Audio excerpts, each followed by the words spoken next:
This is CityCast Madison.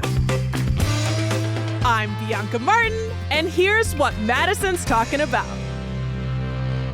Today, welcome to the new year. It's 2026, y'all, and we're back to bring a fresh monthly guide. Yes, full of our picks for things to do, see, and eat this month. Plus, y'all know that we have had so much fun with the themes last year that we're going to keep it going. And this month's theme is New Year, New Me. So stick around for our New Year, New Me things to do. And with me today is CityCast Madison's executive producer, Haley Sperling. Hi, Haley. Hi, Bianca. Happy January. Happy 2026. New year, new me. Same podcast. Same podcast, Capricorn season, and our newsletter editor, Rob Thomas. Hey, Rob. We made it. It's 2026. We really did. And we're on the other side of the darkness. Like, our days are getting lighter and longer. So that's kind of exciting, right? Absolutely. There's some brightness out here, right? Let's get out of the dark.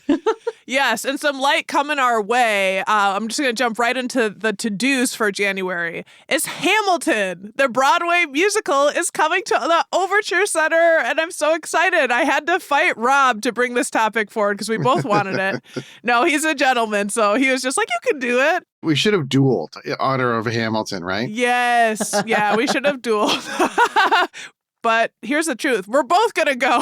We both want to see it.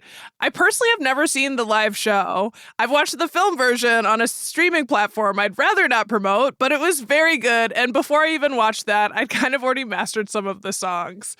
Rob, why are you so excited about Hamilton? Well, I've seen it twice. I saw it in Chicago and then the previous Madison tour. But like when it first came out, probably 10 years ago, I think. Like oh my God. Is that right? I think that's right. Yeah. Oh my God. Has it been that long? Yeah, oh my gosh. 2015 is sticking in my head. But my youngest daughter and I at the time had like our year of Hamilton where we listened to the soundtrack over and over in the car on the way to and from school. And, you know, the country has changed completely since 2015. It'll be interesting to see how it hits now in 2026. But I'm so excited for you, Bianca, to see it live. It's like nothing else. Oh my gosh. I mean, the soundtrack, the song really sticks with me, and it probably says something about me. And my Enneagram is an 8, if anyone knows, 8 and 3. But anyway, Jonathan Groff's You'll Be Back, which is an absolutely hilarious breakup song in this like upbeat realm of kind of Beatle-esque, but it's the scorned ex is Great Britain. And it's the king telling the U.S., oh, you'll be back. And, you know, we were great to you. Like, why are you leaving us? And it's so funny. I mean, and it's a beautiful song. All of the historical storytelling is brilliant, and it's going to be at the Overture Center January 6th through Sunday, January 18th. So, I don't know. I'm really excited. Haley, do you have any connection with Hamilton? I've seen it. I've seen it live, actually. Shocking to many, I guess. I'm not like big into listening to soundtracks just kind of like on their own, except for Rent. I do love the Rent soundtrack. But will you light my candle? Yes, exactly. We should do that at karaoke. But yeah, I mean, I really obviously enjoyed the musical. It is a spectacle of a play. It's a fun way to see history. It's a fun way, I mean, just to get out into the scene and whatnot. So yeah, I feel like we're kind of coming full circle 2026 to 2015. Like, the world is different, but also is it that different? I don't know.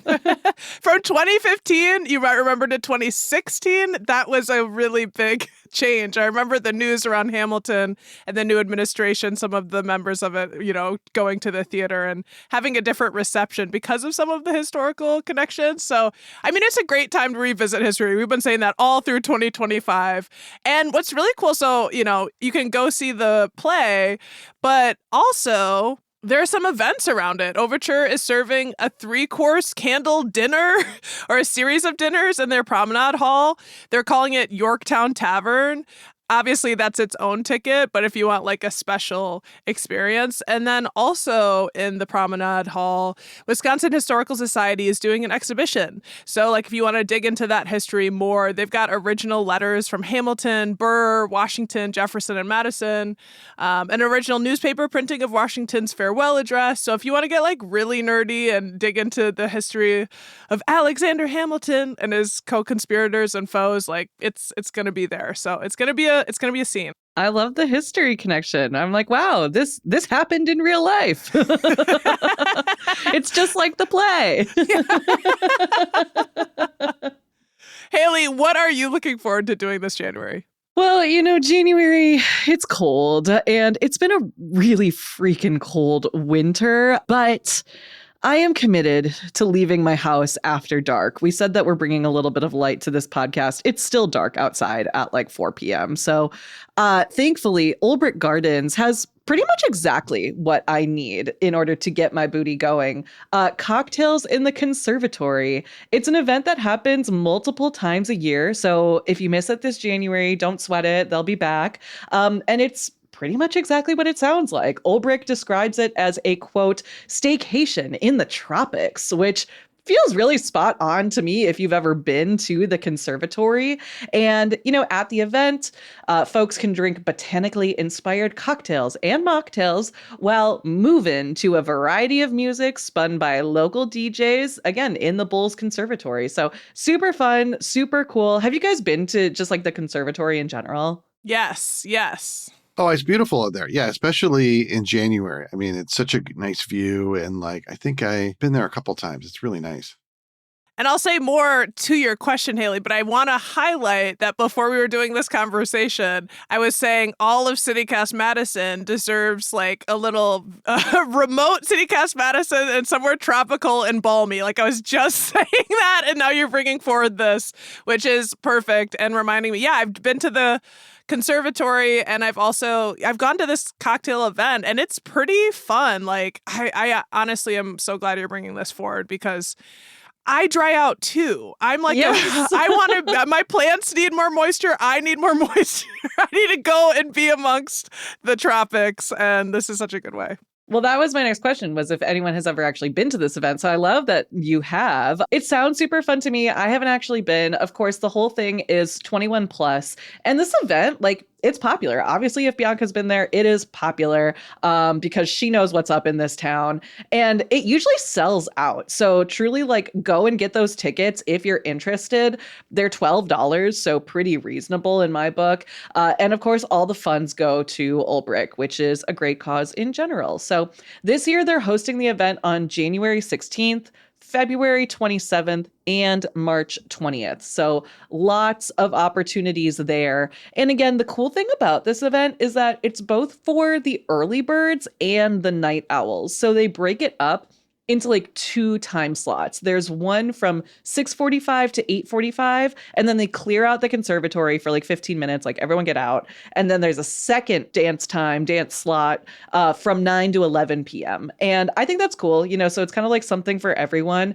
And I don't know, I really love Olbrich, and I think this is a cool way for them to not only stay busy during this winter season, but also sort of like connect with a demographic of the city that might not know much about the gardens or the space, because obviously, Olbrich, it's a great place to take a kids for field trip or, for older adults to take a stroll during the day. But sort of that like middle demographic kind of gets lost. Of course, we get Gleam, but everyone loves Gleam, So this is a real fun time for, I feel like, people in Madison who want to get to moving and grooving. And of course, that covers all age ranges, 21 and up, to get in on this fun and to go rehydrate your skin, step into that rainforest and have a drink. That's such a good point, and it's bringing back a memory of an event that I loved at Olbrich Gardens, but it was a bonsai exhibit, and it almost felt like an art exhibit where you're walking slowly around and looking at things, don't touch anything. Like, the vibes are really different than a dance party, Yeah. So the fact that they can go there, they're bringing that range. She's got the range. So, Rob Thomas, you've got exciting to-dos that we think are going to rock the house, too. Well, yeah. Speaking of moving and grooving, it's January, which means the Freezing Man Festival is coming back. This is the annual fundraiser for Joey's Song, which is a nonprofit that raises money for epilepsy research and awareness. And I mean, this thing is like a snowball rolling down a hill. Like every year, it picks up speed. It picks up more people. I remember when it was just a CD that was released every year, and now it's a multi-night concert at the Sylvie. Last year, I think it was 4 nights. This year, it's 2 nights. And Butch Vig of Garbage is sort of the musical director. And every year, more and more people show up.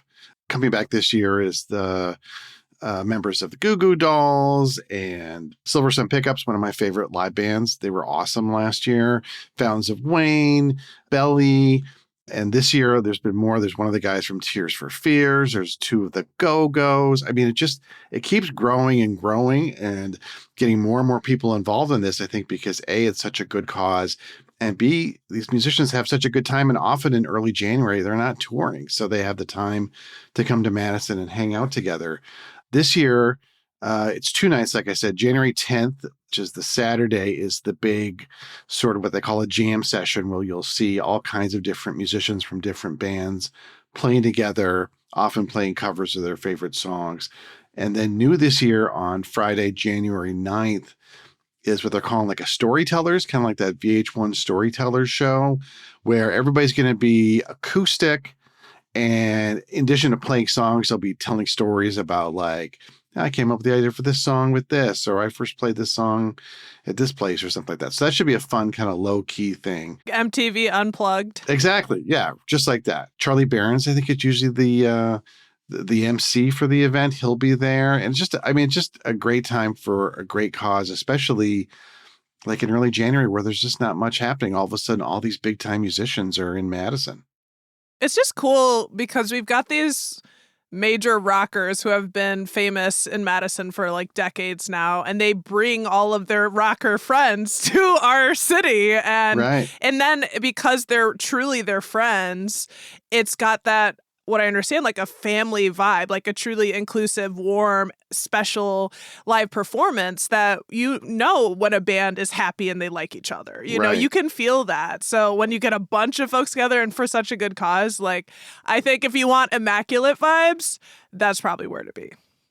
I love that they've had the opportunity to expand, like you said, Rob, throughout the years, watching them grow and grow and grow and getting more big names added to that lineup. It's just so awesome. And now 2 days, 2 nights of this, all for a really great cause. Absolutely. Yeah.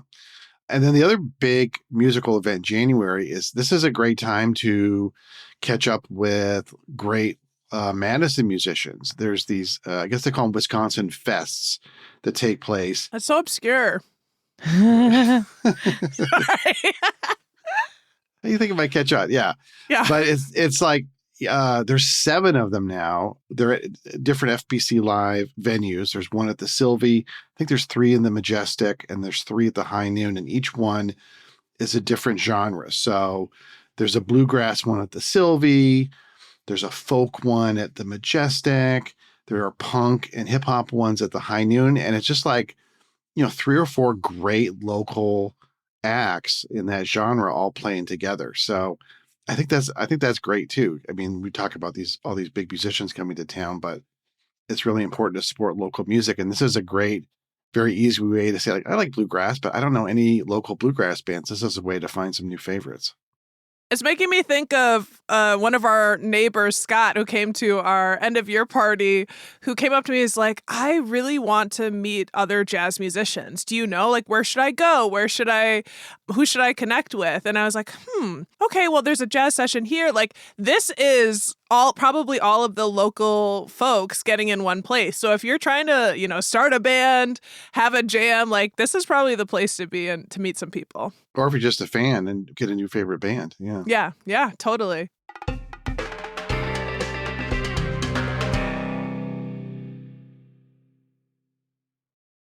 Well, while we're talking about great local performances, we're going to switch to things to eat because I want to see a performance, a show, and eat.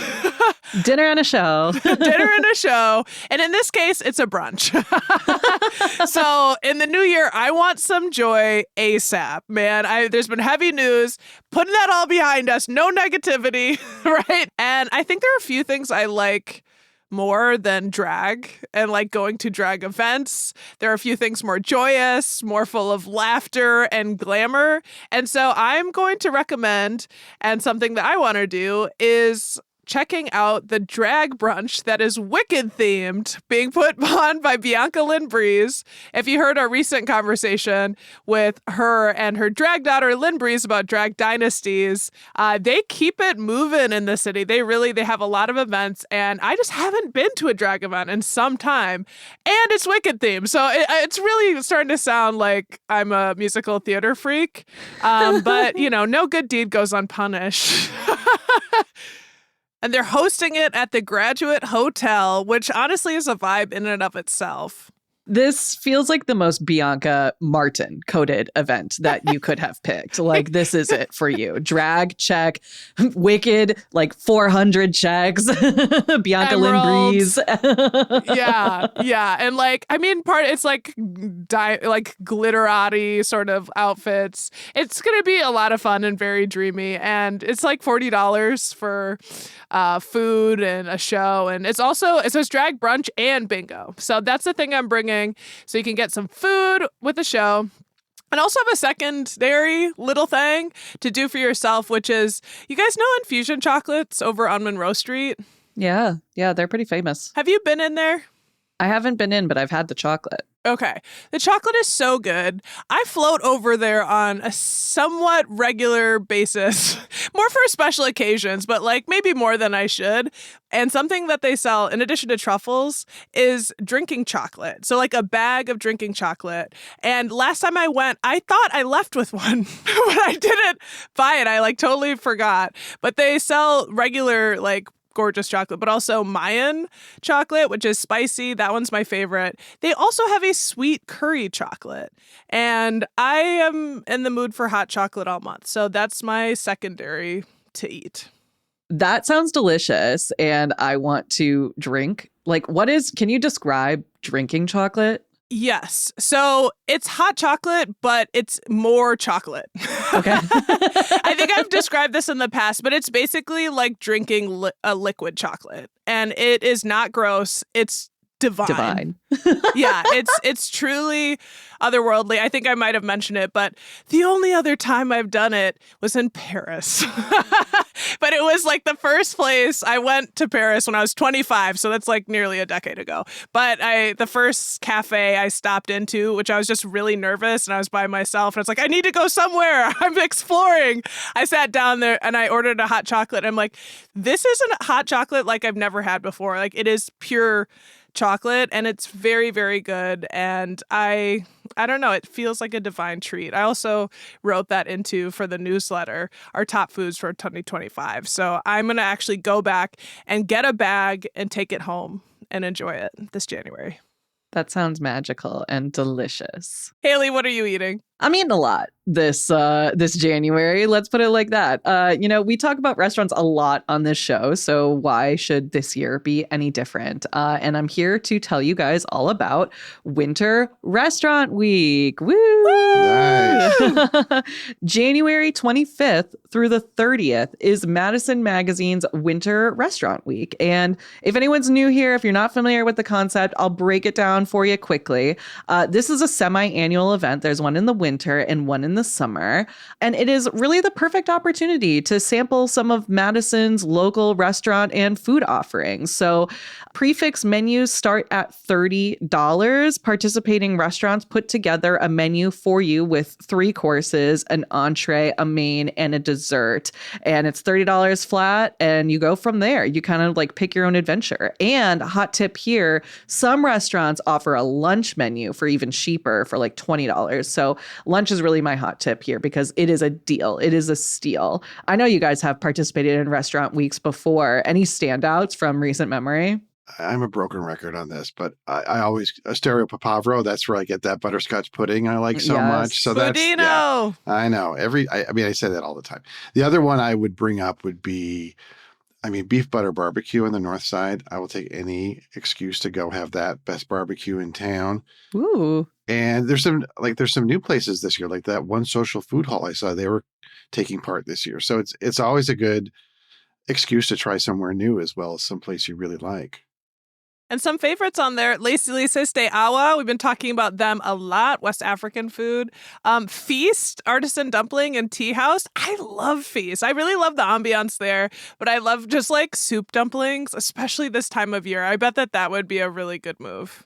Yeah, my other to eat if I didn't bring restaurant week was just going to be like soup as a genre because I want to eat a lot of soup this month. But yeah, you guys have already pointed out there's a lot of amazing restaurants on this list. And this time around, there are more than 40 participating restaurants and they are all across the isthmus. So something for everyone. So you guys already mentioned a couple that I wanted to list off, but this year's participants include, and this is just a sampling, Beef Butter Barbecue. There you go, Rob. Cadre. Nice. Feast Dumpling Nice. House. There you go, Nice. Bianca. Heritage Tavern, Les Delicias de Agua. They also have a lunch special, so we've been singing their praises a lot. Get over there for lunch. Mishki, Peruvian food. Osteria Papavero, a classic. And Sultan Restaurant, just to name a few. So I love Restaurant Week. Like we said, it's a great opportunity to try some new places or to go to your tried and true and just have a good time. And, you know, a big reason that we do this or that Madison Magazine and these participating restaurants in Madison do this in the wintertime is because business is usually slower. So, you know, this is a really great time to go and to say thank you to the restaurants that you love and to keep them going throughout the year. So a couple of hot tips that we've learned from Emma Waldinger. She's the food editor over at Madison Magazine, and she gave us a really awesome rundown on like how to do Restaurant Week.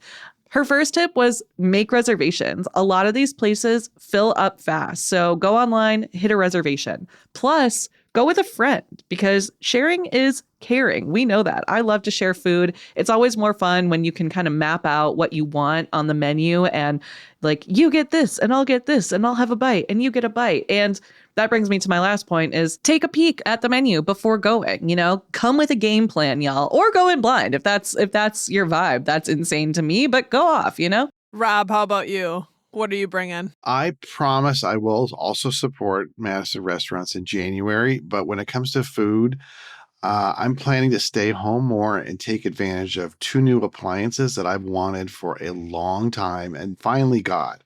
One is a rice cooker. I don't know about you guys. I have such a hard time making a decent pot of rice on the stove. Like it's always either like mush or it's like cereal. It's crunchy. Like I just can never get the mix right, even though it's right there in the package. And so we got a rice cooker, and my wife and her daughter has already used it, and they said it makes perfect rice. It's so easy. So I really want to start making some recipes with that. And the other one is this magical device called an air fryer. Yes. Nice. Air fryer. It's magic. There's no other way to describe it. Like I've made wings in it. I've done even just like through these regular like, you know, frozen pizza rolls, and they're so much better than they were in the oven. Like I had no idea. So I'm not going to say that's cooking to just throw in a bunch of Totino's pizza rolls and call that dinner. That counts. I'm very excited to have that opportunity. So those are both a beginning to work out in my kitchen this month. Oh, Rob is appliance rich. I love it. I also got an air fryer at the end of 2025. So send me all your favorite air fryer recipes. Okay. Let's compare notes. Came with a little book, so I'm going to go through the book. Yeah. Mine came with like a sheet of here's how long to like put your stuff in. And I was like, you know what? This is actually quite helpful. I feel like breakfast potatoes are really easy. Ooh, That's one of my yum. go-tos in my air All right. fryer. I'm going to do that.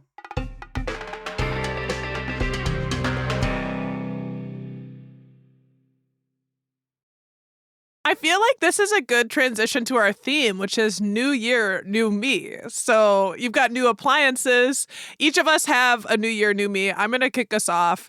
I want to use my phone less, and I'm telling that to my manager. I know we all do, but you got work stuff. But like, I finish work, and then I'm on my phone when I wake up. I'm on my phone after work, and I'm on watching, it's so much screen time. It's become so abundantly obvious. And then even when I'm on my screens, let's talk about my iPhone, I'm looking down and it's telling me that how long I'm on it.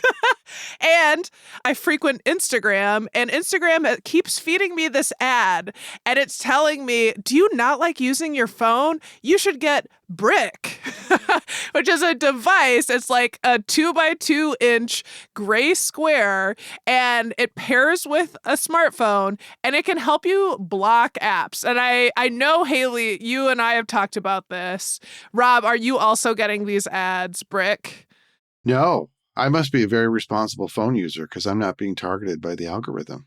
I'm being sarcastic. I'm full-fledged, unfortunately. But I'm not saying that I'm for sure getting a Brick, but I'm exploring this option. It kind of seems like a cool device, and maybe we're hoping that we can get them on the show, but it was made by two UW-Madison grads, TJ Driver and Zach Naskowitz, and they basically are like, we don't want you to be addicted to your phone. The idea is you basically tap your smartphone to this gray block, and you click which apps you want to keep running and which apps you want to block. And then you can't access the apps that you blocked until you press your phone up to the brick again. So I'm considering getting a Brick and putting it in a nearby field so I cannot go on Instagram. Bury it in a ditch. Yes, and no coordinates. Yeah. So that's something. At the very least, I'm thinking about considering that device. And if you guys out there have used it, I'm just curious, like, if you like it or not. But I've been advertised it a lot, probably because, hey, we're in Madison and we use the Instagrams. Yeah, I mean, a lot of people are thinking about, decreasing their screen time in the new year. My thing is that, like, I really wanted to, like, get off my phone and go into a book, or get off my phone and go outside. So my New Year, New Me pick is something a little bit different. As I mentioned on our New Year's call-in show, my Madison resolution is really to break out of the East Side a little bit more. I want to become a quote-unquote global Madison citizen. So if you guys remember, I started running loosely in 2025. Nothing super serious, but I do want to get a little bit more serious about it, get a little bit more committed. And if you guys know me, you know I love efficiency. So I figure, two birds, one stone with this one. I want to explore Madison via running in different areas. So I'm looking for your favorite running routes, especially on the south and west sides of town. I'm not as familiar with those areas, so send those my way. You can send us an email at madison@citycast.fm because I'm looking for all the help I can get here. So want to get outside, get off the phone, get into new areas, see the flora and fauna, and hopefully not fall on any ice. That's my biggest fear. And yeah, help me get there. Let's go explore. I like that. Can you please share that list with me, Haley? Because I maybe, like last year, might try and get back into running myself. And I actually had the thought, my friend moved over to the west side. And I was shook. I had the thought, oh my gosh, I want to come over here and walk. The houses where we were at, like, there are a lot of mid-century modern houses. And I was like, I was taken back. I didn't even know Madison rolled like that. And I'm not talking about Shorewood Hills either, because I know Shorewood Hills rolls like that. But like really impressive architecture. And I had that exact thought of just like really could go on walks and get out from, our hoods over here. Yeah, West Side's got that great architecture, bigger houses, and cool trails. I love it out there. Rob, maybe you can help us too. But I know that your New Year, New Me is kind of similar too, right? Very much, yeah. I mean, my favorite exercise is riding my bike. Like in the winter, I'm often on my Peloton. Mr. Peloton, okay. My handle is, I rode that. Hit me up on the leaderboard if you're a Peloton rider. Wait, is it really? Oh, yeah. I love Do you that know for why you. it's called that? Because you did the I ate that column. Yeah. Oh, And nice. Yeah.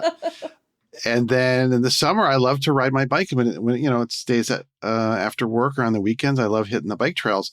The thing is, I always do it by myself, and which is really fun. It's a great way to wind down. But my sort of New Year, New You idea would be to join some kind of bike club, like because I see like these packs of bikers going by, and I feel sort of intimidated. Like, could I keep up with them?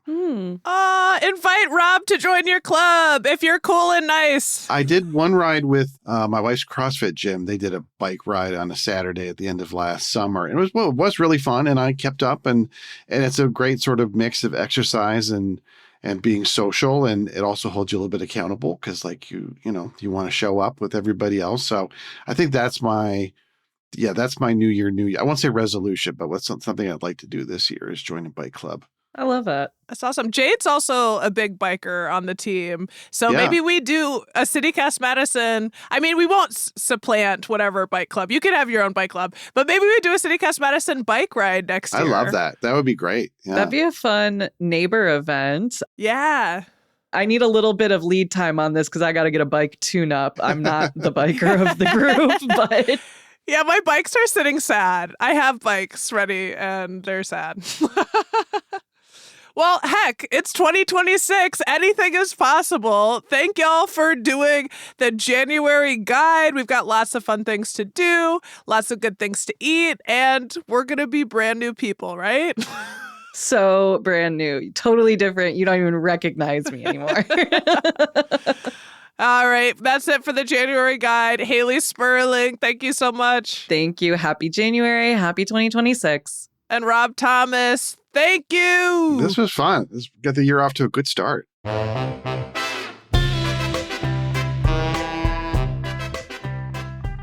That's all for today. Here on CityCast Madison, I'm your host, Bianca Martin. We're produced by Jade Isiri Ramos with help this week from Elizabeth Kama.